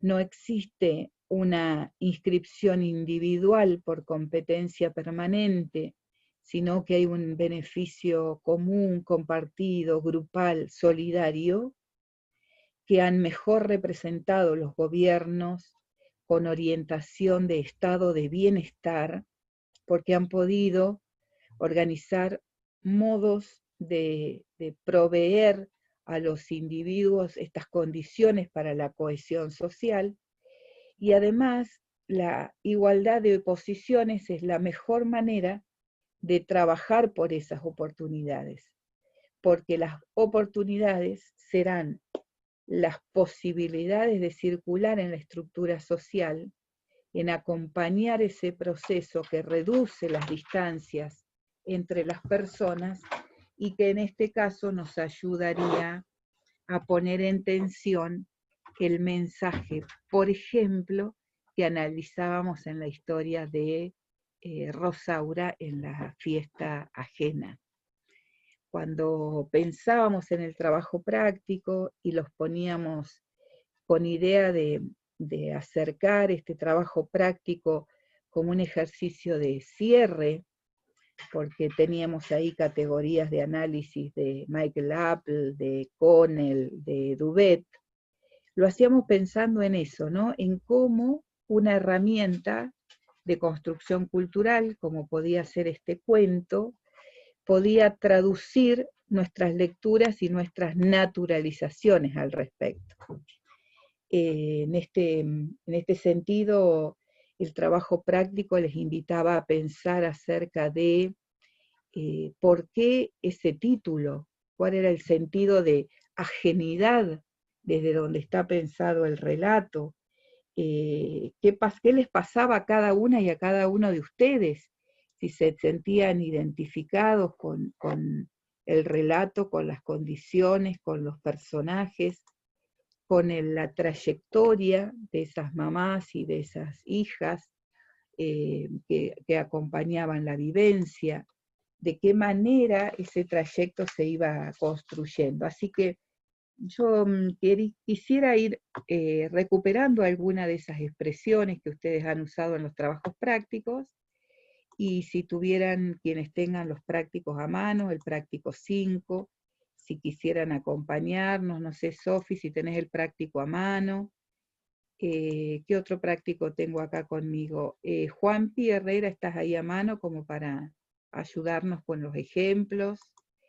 ¿Quién más tengo acá? Marcos, ¿estás a mano? Marcos Abreu. Como para ir compartiendo, yo digo quien digo estos ejemplos porque son los prácticos que tengo acá, o Samuel, si quisieran tomar sus ejemplos como para ir charlando acerca de lo que pudimos analizar en el relato. Andrés también, si querés. La primera pregunta en general en relación al sentido del título del cuento, hay como una condición compartida, ¿no?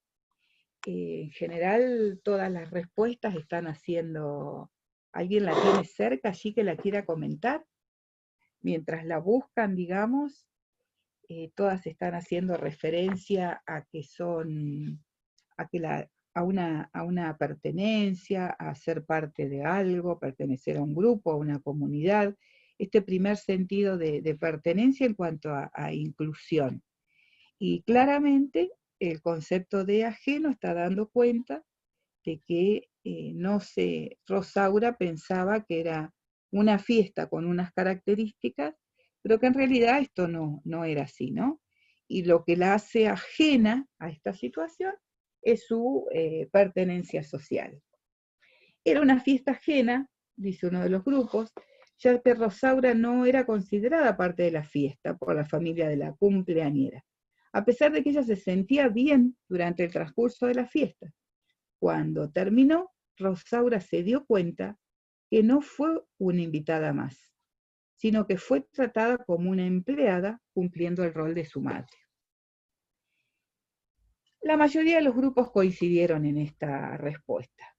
Respecto a si se habían sentido identificados o no con el relato, algunos grupos no lo mencionan, la mayoría siente identificación con Rosaura, con las condiciones en las que está, con el modo en que han transitado las diferencias sociales y económicas, por el modo en que sus mismas vidas y sus mismas madres o familias han marcado. En algunos pudimos advertir que se han producido grandes cambios a lo largo de la historia. Nosotros nos parecía que teníamos que tener cierto cuidado con esa expresión así de genérica, porque el relato señala la dificultad en esa mudanza. Este cuento me llegó, sobre todo, porque vi la historia de mi propia mamá, dice una de los grupos. Me sentí identificada con Rosaura, lo vi y lo veo en la escuela cuando se hace bullying, o con todas estas experiencias de tratar de caer bien a todos para no sufrir situaciones similares. Otro trabajo dice, este cuento me llegó, sobre todo por la reacción de la señora Inés al final. Creo que uno en distintas experiencias de la vida sufre situaciones similares por el prejuicio que existe. El ingreso de los boliches que exigen vestimenta, la vivencia del nivel social por el lenguaje y cómo te comunicas, y te hacen sentir la diferencia. Me sentí identificada, dice otro grupo, porque muchas veces nos sentimos como ella, creyendo que teníamos buenos amigos. Otras personas del grupo se sintieron identificadas con la madre, ya que quería proteger a Rosaura de esa situación. Y entonces, ante la pregunta de quiénes somos nosotros y quiénes son los otros en este relato, queda claro que los otros son los ricos, que el nosotros está constituido por Rosaura y su mamá Herminia. Chachi, en esa ¿Vale? tuvimos una discusión nosotros. Buenísima. ¿Por qué? Porque desde la teoría siempre a los otros se le dijeron a los desfavorecidos. Y de acá estábamos en una discusión con las chicas y decían, ¿quién eran los otros y quiénes? O sea, la separación la teníamos clara, obviamente. El tema era poner el lugar de los otros y de los nosotros. Muy bien. Era de donde... ¿Se ¿Cómo? ubicaron ¿Sabés, bien, Andrés? Una cuestión, porque a mí ese punto me sorprendió, me emocionó, si querés, gratamente, que en los diferentes grupos que leí, en todo pasó eso. Y nosotras, como categoría teórica, nos pasaba lo mismo que a vos, el tema de poner la otredad, siempre la otredad se pone en el lugar de la vulnerabilidad y siempre se mira desde un lugar a ese otra, por fuera de determinados lugares de normatividad, ¿no? Y todos los grupos hicieron ese reconocimiento que están haciendo ustedes. Es decir, que yo creo, o se puede hipotetizar, y ahora vos lo estás corroborando de alguna manera, que empatizaron fuertemente con el personaje de Rosaura y se unieron a ese nosotros, en donde los otros pasaron a ser esos otros que supuestamente eran el nosotros, ¿no? Así Claro. que esa discusión, bueno, ahora que vos lo decís, con más razón entiendo, bueno. Chochi, se dio en mi- todos. mirá que nosotros en el grupo ahí se armó un buen debate acerca del cuento porque está muy bueno. Imagínate que charlamos hasta de por qué los nombres que se le ponían a los personajes. Bien. Claro, Fíjate que claramente. son Inés, Sí. Luciana y la otra era Rosaura, Luciana, y la madre de Rosaura, Rosaura Herminia, era Herminia. Herminia. Hasta de eso discutimos. Y lo único que no, que estábamos ahí en debate era lo otro, eso de los otros y los otros. muy bien. Está bueno. Es que también los nombres son apropiaciones culturales, claramente. Por ahí podríamos discutir Herminia por alguna curva de algunos vericuetos culturales, pero en general son nombres que representan. Entonces, fuerte identificación entonces ahí respecto a quiénes, a dónde estábamos y quiénes ocupaban. En la mayoría de las menciones, Inés, Luciana, la nena del moño, los demás éramos, nosotros era Herminia y Rosaura. ¿Por qué creen, sigo con otra pregunta como para tomarnos estos últimos minutitos, ¿por qué creen que la desafía con crueldad la mamá a Rosaura? Crueldad encomillado, ¿no? Como escribe Silvia en el trabajo. En general, se reconoce fuertemente la protección que la mamá Herminia ejerce sobre Rosaura. Trata de convencer a su hija de la realidad en la que viven, de las diferencias que tienen, de que no gaste energía porque se va a desvanecer su ilusión. La madre trata cruelmente a Rosaura porque ella ha sido educada de esa forma. Esto habría que cruzarlo con algún principio de Connell y discutirlo. También para que vea la realidad de la situación. Ella lo pasó, vivió la desigualdad, espera que su hija no crea en un mundo de iguales. Veamos otra vez la igualdad de posibilidades de Dubet en este sentido. No pertenecen a la misma clase social. Porque Rosaura tiene una preocupación constante por justificar. Y ahí aparece fuertemente la idea de meritocracia, ¿verdad? Esta idea de en qué basa este sentimiento de amistad, cómo cruzan esto con la idea de jerarquización social, cómo presentan la relación de la madre con los ricos y con el resto de las personas. Otro grupo recupera la concepción de justicia social.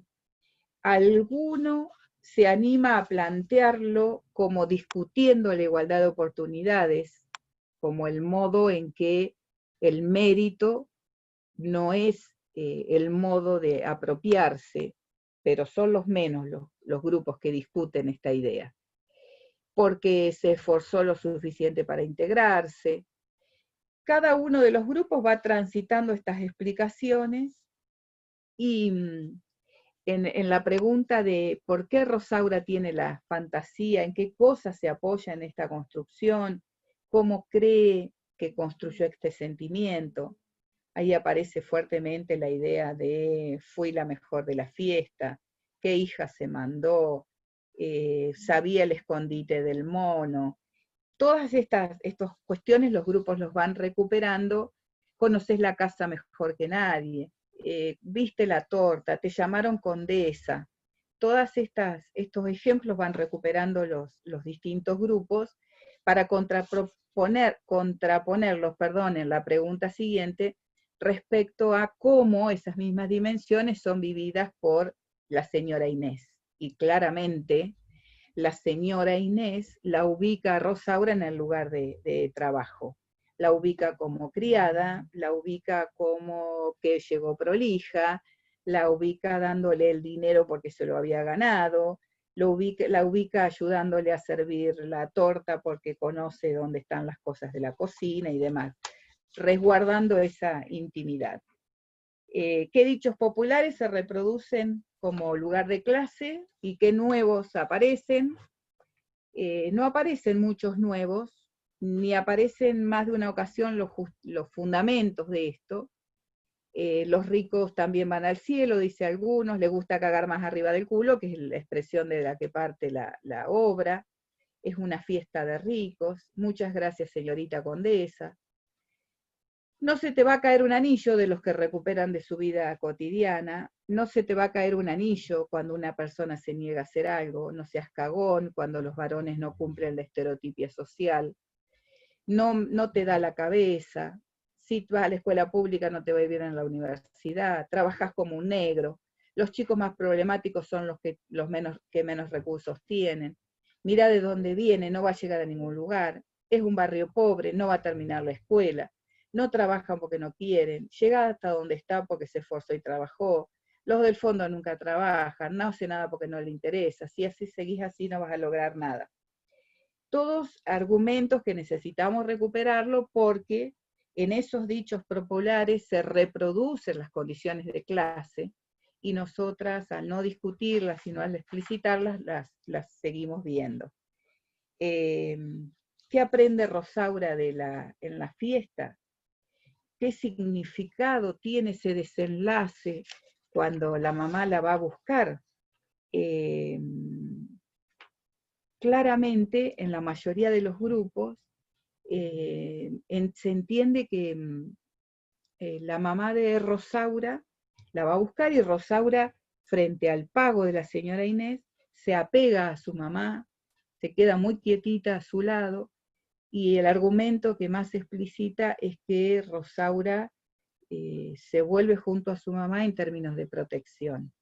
Ahí podríamos fortalecer esta idea, que algunos grupos no lo pudieron explicitar y por eso estamos haciendo esta devolución, es que pegarse a su mamá también es ponerse en su lugar de clase, ¿no? En esta analogía de que no queda solamente en la protección y en el abrigo fraterno.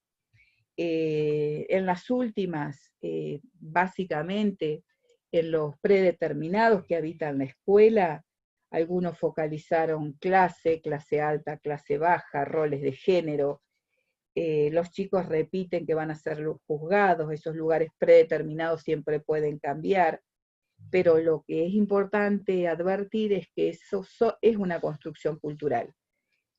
Así como en el anterior no queda tan clara la concepción de clase, acá es importante que podamos poder pensar por qué estos predeterminados no son naturales, se pueden modificar y la escuela es el mejor lugar para hacerlo.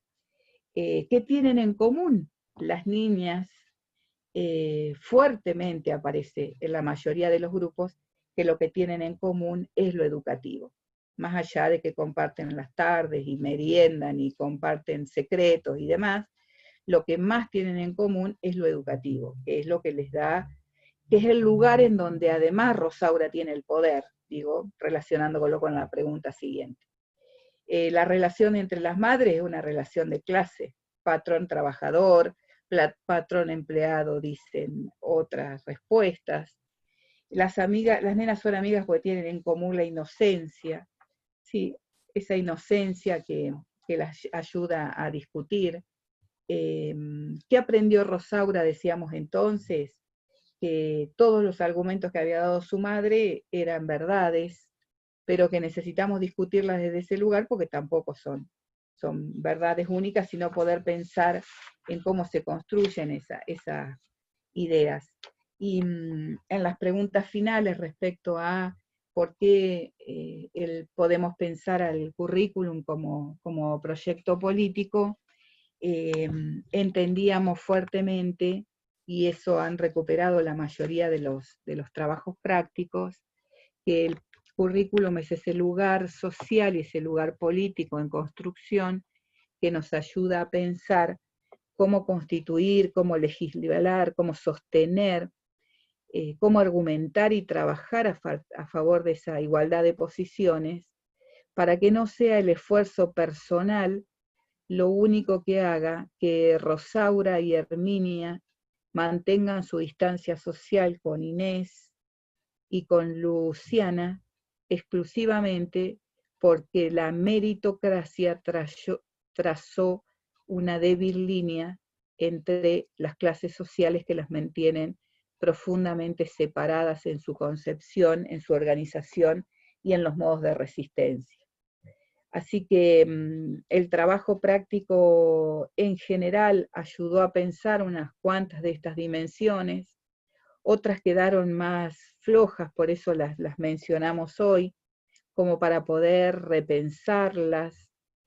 Nosotras con este ejercicio dábamos como cierre a los vínculos que pudimos establecer entre las y los autores del primer eje de la materia, y ahora la propuesta que quisiéramos hacerles es que todas estas dimensiones que estuvimos analizando, con la ayuda de Apple, de Connell, de Duvet, ahora vamos a meter las manos en la masa para ir a analizar, no ahora, hoy, ¿verdad?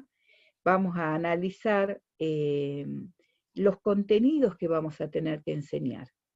Entonces, nuestro próximo eje es analizar qué tendré que enseñar como profesora y profesor de matemática, de biología, de física, de química, en la escuela secundaria cuando vaya a trabajar.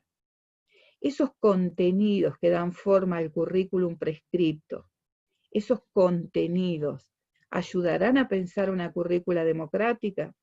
¿Ayudarán a pensar los 3 principios de la justicia curricular? ¿Ayudarán a pensar la igualdad de posiciones?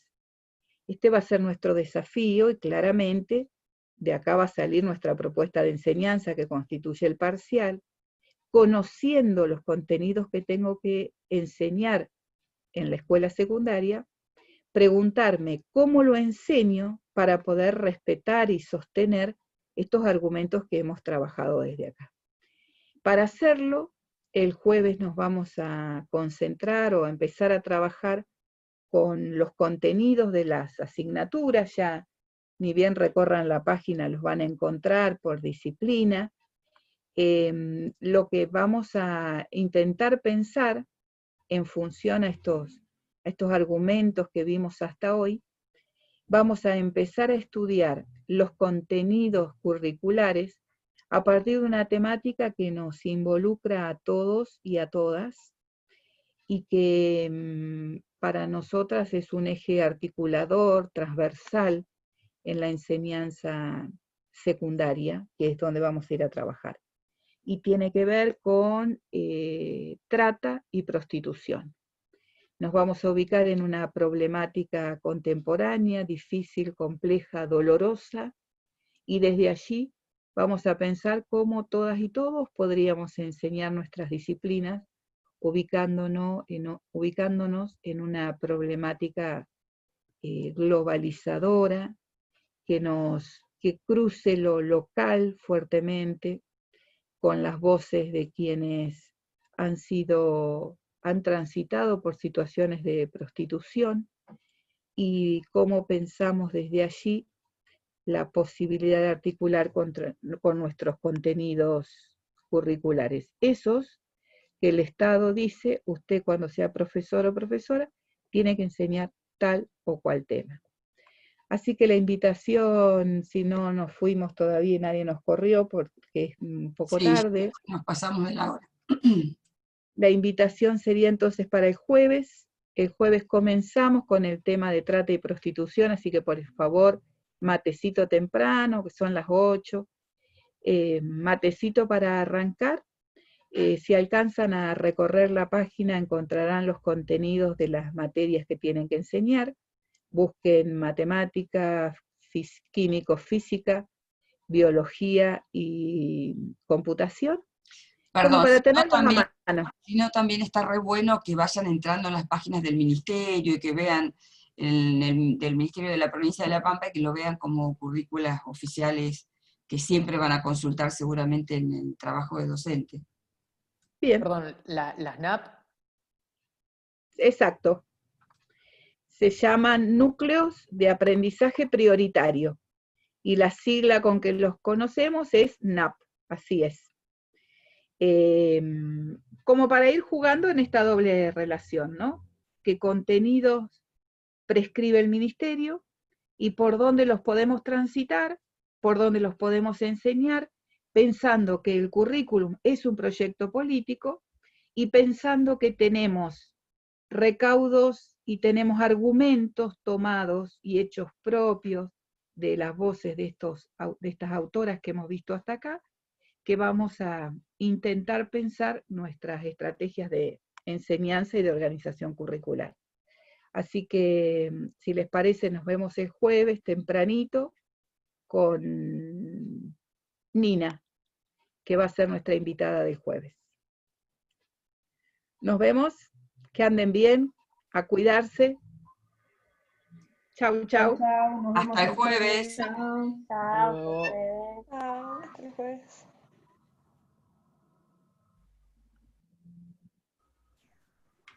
Normex, ¿por qué no nos han... esto es que quedemos dejado afuera algún grupo? ¿Cómo? Perdóname, que no te escuché. Que habremos dejado algún grupo afuera, pues son las 2:10, casi cuarto, no había visto yo.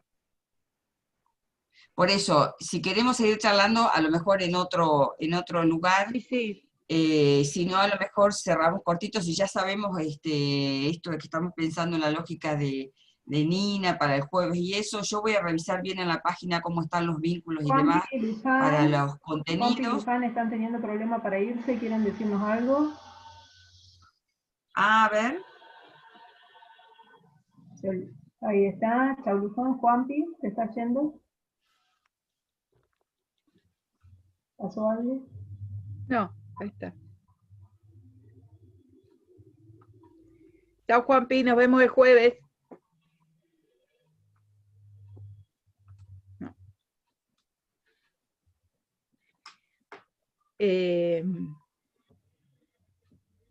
Sí, tendríamos que esperar que pueda salir Juanpi también por el tema Sí, de hay que No hay cerrar. modo de por que eso. vos puedas cerrarlo, Norma, te pregunto de paso para saber eso.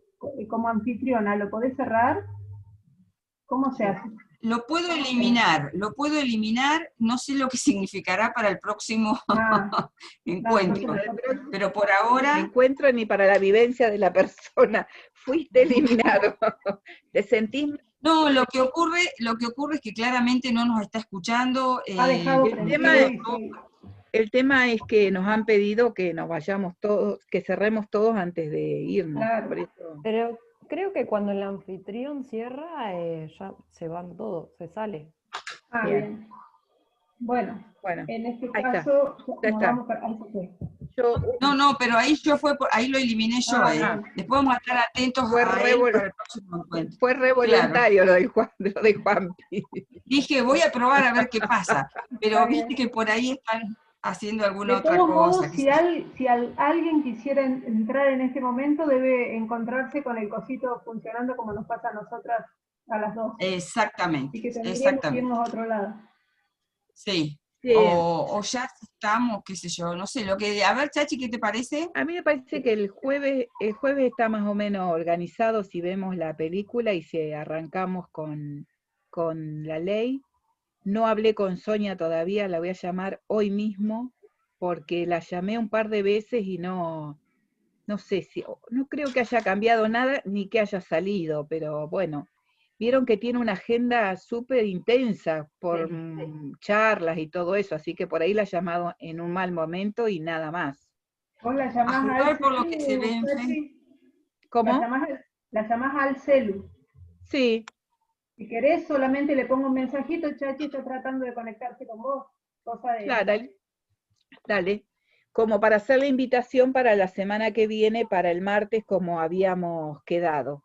A ver qué fechas tiene Creo que Eh, pongo esos.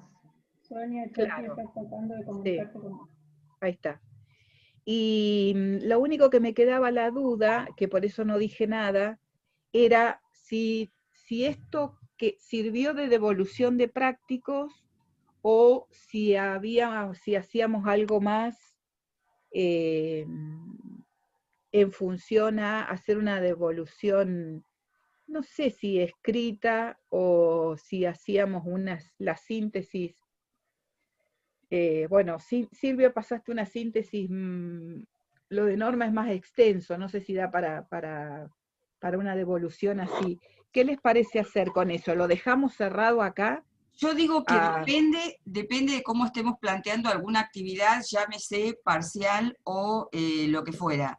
Que en ese momento, a mí me parece, quizás previo a un momento que hagamos alguna actividad que tenga algún tipo de esas connotaciones, me parece que sería oportuno si a lo mejor se recupera alguna cosa. Y que ahora, claro. dado que queda ¿Te la parece? grabación y demás, estaría la Claro, oportunidad de volver a escucharse de esto, así como en sintonía directo a las preguntas, pero que si se hiciera alguna actividad con estas características de parcial o algo grupal que fuera oral o lo que fuera, quizás ahí se podría hacer algún alguito más. No sé, me parece. Esta sí, parte la estás grabando, Norma, yo por si después subís la Ah, charla ya, que corté genial. esta partecita.